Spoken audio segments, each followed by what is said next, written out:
we're sticking with the format for another week, which means it was successful enough to warrant one more week. And we're going to open with me asking you on the spot a question that I have not prepped you for about the Knicks. And I thought it would be, I was angling towards this, and then it became very appropriate with the news last night that Karl-Anthony Towns and Jalen Brunson were both named All-Star starters. First time that's happened with the Knicks in 50 years. Despite my best efforts. I'm not getting into that. Did you see, by the way, who someone, I forget who, I apologize. I want to give the person credit, but LaMelo, if he got 3 media votes. If he had gotten 6 media votes, he'd be starting the All-Star game. But he got 3. So, and I know this matters very deeply to your soul. I'm just glad the fans came through. End of the day. It's all about the fans, Benji. All about the fans. My question to you, which of these two Knicks is more indispensable to this team right now? And I don't want you to think big picture. I'm not even asking you like locker room. Put all that stuff aside. X's and O's. And you know what? To make this, I think, question a little bit fairer, let's have it be the Knicks as they are right now, or at least as they are over the next 9 games, which I'm presuming Mitchell Robinson is not going to be making an appearance. Between Karl-Anthony Towns and Jalen Brunson, from like an X's and O's, we're just trying to win games standpoint, which of these two guys do you think is more important? Right now, it's Cat. Okay. I mean, I think the on-off numbers will tell you that. I have a number to back that up in a second, but keep talking. Yeah, I mean, he's been literally indispensable in terms of the value he has on the floor, at what he's contributed to their point differential. And it just, part of the answer is what the rest of the roster looks like, right? Mm-hmm. And the rebounding that he provides on a team with a bunch of undersized 5s behind him, and not no like kind of traditional power forwards, like it's a lot of wings and a bunch of undersized 5s, and then him. So the fact that the team obviously rebounds so much better when he's on the floor. He is that by like a gazillion miles their best rebounder. Then what he does to the spacing on offense, you look at any lineup that's playing with him, whether it's a whole bench mob with him, Precious Achiuwa at the 4, it doesn't seem to matter. Whoever's playing with the guy, they're playing well offensively. Really on both sides of the ball, but especially offensively.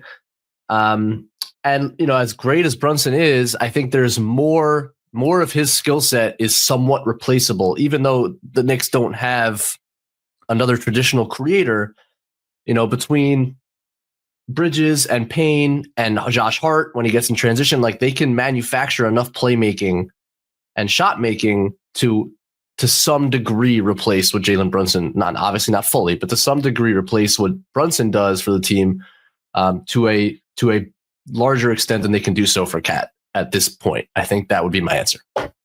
To your point about what the stats say, I was looking up plus minus numbers over the last 20 games of the NBA season, or since December 7th, which is actually a game Cat missed. It was when they last played the Pistons, because I'm going to be talking about the Pistons a little bit.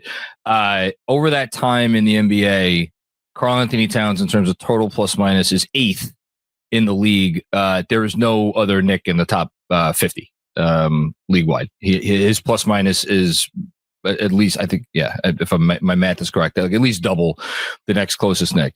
I'm happy you brought up campaign, because I really, as much as it hurt my soul, enjoyed your conversation with Mr. Katz, Matthew, on Katz and Shoot, the most recent episode, where you were talking about like the one thing that has really perplexed you above everything else is Payne's just not having more of an opportunity when he's going well. And like, I love Jalen Brunson. You love Jalen Brunson. But let's just say Jalen Brunson wasn't playing the next 9 games.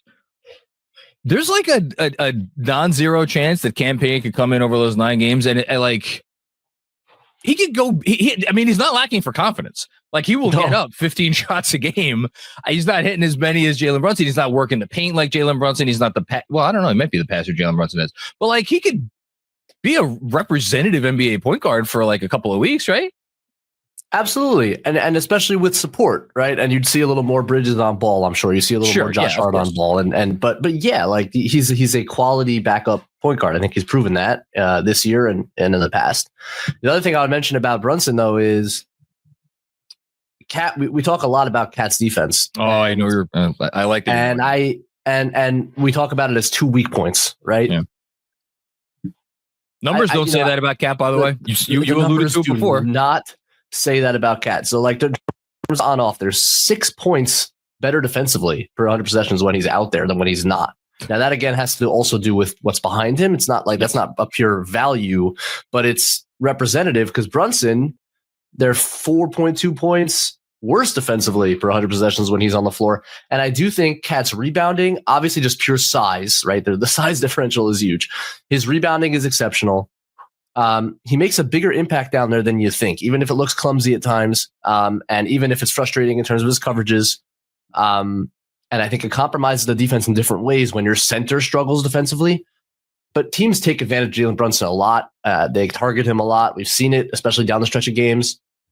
And I think Cat just provides a lot more value defensively. And so I was almost focused on the offensive side of the floor, but I think defensively, there's also a pretty large difference there between the value Towns provides and that Brunson provides.